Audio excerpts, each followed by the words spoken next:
Après cette petite pause, on reprend. Je vais donc assembler mes 2 bastins le long de la ferme. J'ai pincé la ferme avec les 2 bastins. En attendant, j'ai mis un serre-joint de chaque côté. J'ai mis un lève-plaque dessous pour me permettre de régler la hauteur facilement, me permettre de soulever ça tout seul sans me faire trop de mal. J'ai ensuite percé de part en part le bastin, la ferme, le bastin de chaque côté. De l'autre côté, j'ai déjà boulonné. J'ai simplement utilisé une grande mèche à bois comme celle-ci, avec une petite perceuse Makita. Je peux vous dire qu'elle a un trait un peu faible.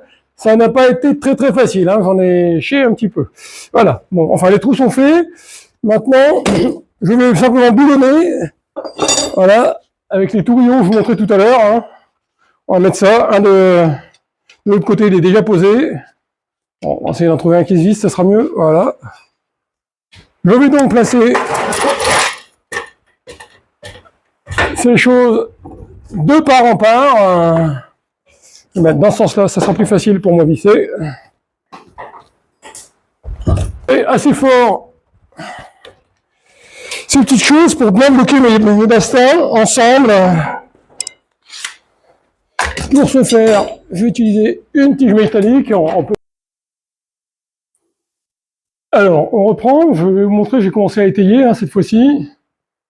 Donc ici, vous voyez, j'ai donc mis un morceau de bastin de manière verticale sous mes 2 bastins qui pincent ma ferme, sous lesquels j'ai donc placé des étais qui sont repris au sol sur une semelle en bois. Hein. On va lui mettre aussi un morceau de bastin au sol, très important, il faut répartir la charge. Ici, on est sur une chape très très légère qui fait 4 cm seulement d'épais avec un planche chauffant dedans. Donc on va simplement répartir la force en mettant une semelle au sol sous nos étais.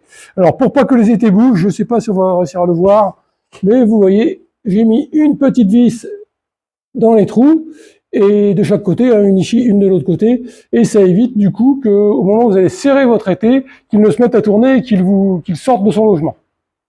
Voilà, on continue, je vais vous faire la même chose maintenant de l'autre côté, puisque ça n'a pas encore été fait. On est donc sur la partie brute, je vais enlever tout ce qui gêne. Voilà, vous voyez, là c'est fixé ici. Je vais donc fixer ici aussi un morceau de bastin et faire la même chose que de l'autre côté. Un étai, et puis un étai, un deuxième étai, une semelle dessous. Et on continuera ensuite. Tenir provisoirement le bastin, le temps de me libérer les mains. Hein. Je vais lui en mettre 2 autres par le dessus pour que ce soit maintenu de manière un peu plus soutenue.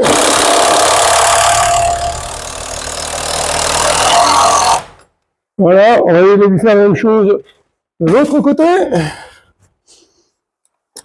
Alors, si vous n'êtes pas à l'aise hein, sur les escabeaux,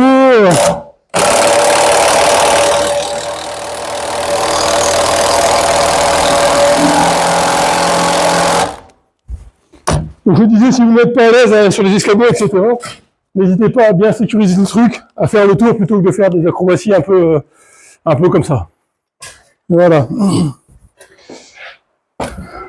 Le bastin qui va soutenir mes poutres est désormais fixé sur les entrées.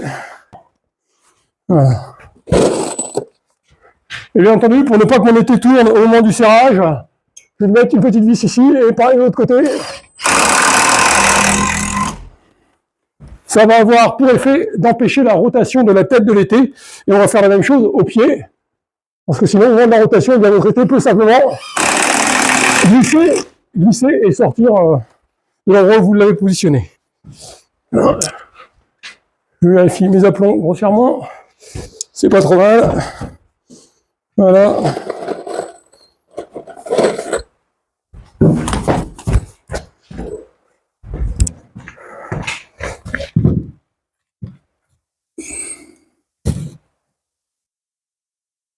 Eh ben, on est pas mal.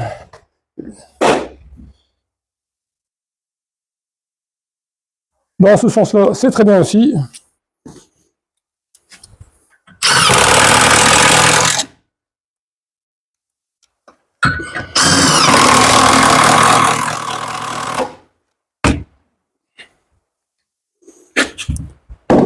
Ce coup de marteau qui n'ont absolument rien donné, j'ai donc décidé de changer d'été et d'en prendre un qui fonctionnait et qui n'était pas complètement grippé.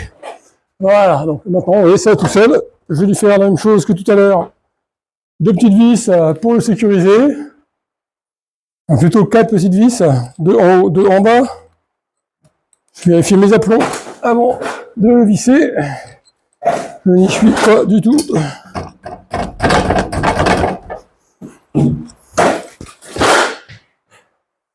Encore un petit peu. Voilà.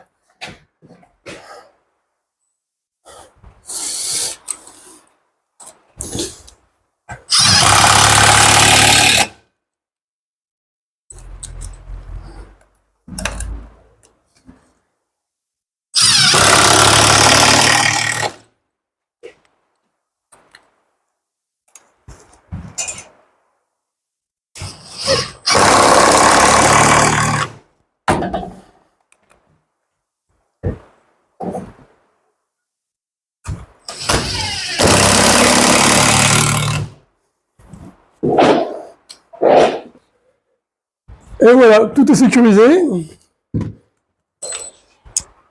Il me reste à serrer les étais. Alors ici, on est juste dans le maintien hein, de la ferme. Pas besoin de serrer comme un âne. Voilà, on vient en contact, sentir que ça serre un petit peu. Et ça suffit. La même chose de ce côté.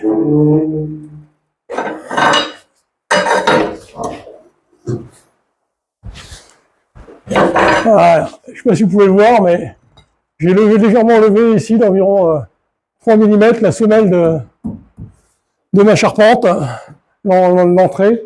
Du coup, c'est bon signe et ça veut dire qu'on est bien calé.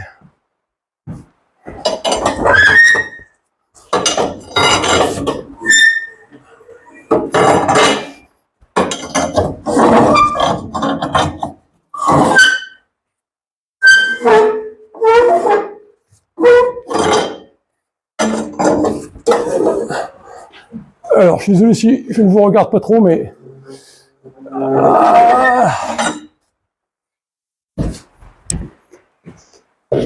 Voilà, tout est donc serré. On va pouvoir passer maintenant à la suppression de l'entrée. La charpente est maintenue en écartement par les 2 bastings que nous venons de poser, en pinçant la ferme. Ces 2 bastings sont maintenant étayés par le dessous. Ils remplacent l'appui de mural qu'avait l'entrée qui est en dessous. On va pouvoir supprimer cette entrée afin de simplement le remplacer par quelque chose de beaucoup plus robuste qui va venir soutenir notre futur plancher. Ce sera pour, je pense, le week-end prochain cette vidéo, puisque pour l'instant, je dois quitter le chantier jusqu'à la fin de la semaine.